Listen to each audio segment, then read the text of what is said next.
Yo guys, welcome back. Papunta kami ng LA ngayon dahil first time pupunta ni Joko. Ipapasyal namin siya sa LA ngayon. Kasama namin si Joaquin at saka si Miko.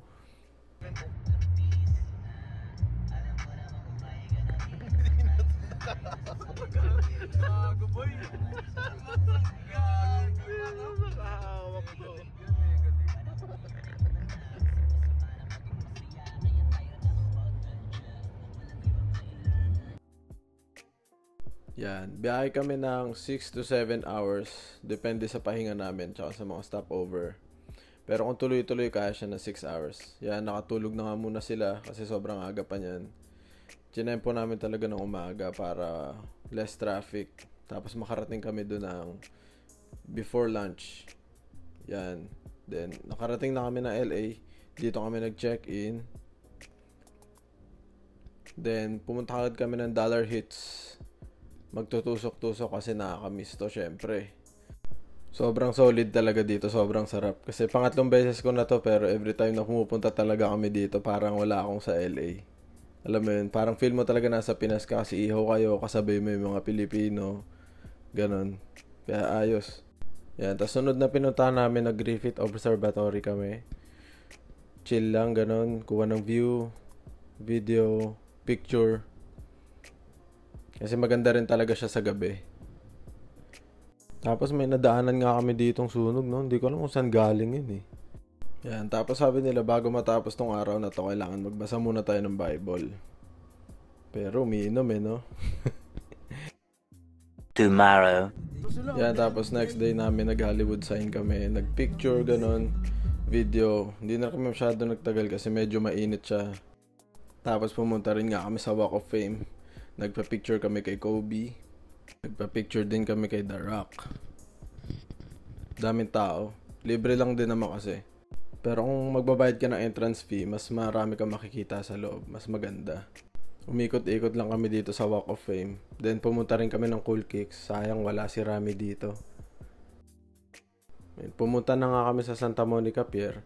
But yung unang stop namin is sa Venice Beach muna. Then from doon, nag-electric bike kami, electric scooter papunta ng Santa Monica.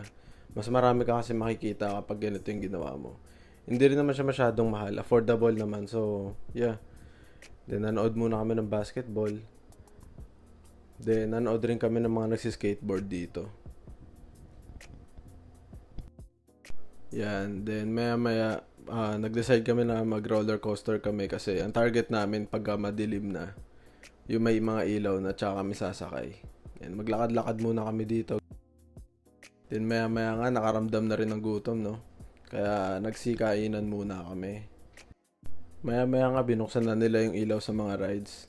Kaya naman pumila na kami at saka sumakay na kami kaagad. Mas maganda siya kasi sa gabi. Oh boy, testingin dito tayong lahat oh. Pag tinesting mo, para mo na rin tinesting si kamatayan boy. Testingin dito lahat oh. Katabing mo boy. Body na pin. Para mo lang tinesting si kamatayan. Ay, picture mo ako dito, ingkitikan mo ako dito. Dali. Yan, tapos hindi kami aware, meron pala siyang drone show ngayon. Kaya nanood rin kami saglit. Hindi muna namin pinalampas kasi nakaka-amaze talaga. Ang ganda niya. Sabay-sabay talaga sila. Amazing. Grabe, no? Isipin mo, hindi sila nagkakatamaan.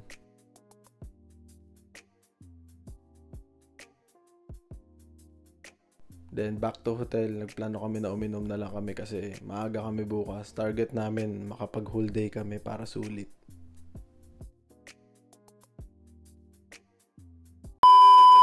Yeah, next day, syempre nag-alarm kami para sa free breakfast. Yeah. Then next stop namin, Beverly Hills. May nakita kami interview but wala kami idea. And syempre hindi makawala yung picture. Lalo na maganda yung weather. So yan, hindi namin pinalampas. And then minute nga namin sila Kuya Raymond, mom niya and yung girlfriend niya. Sabi niya kain daw kami. Yan. Samgyup kami and then after that naklakma kami and then sabi ni Kuya Raymond shot daw sa kanila, so yeah, pumunta kami sa kanila. Then nag-decide na dito na rin kami matulog, na dapat uuwi na rin kami. But nakainom kaya dito na kami nagpalipas. Yun lang guys. Thanks for watching. Peace.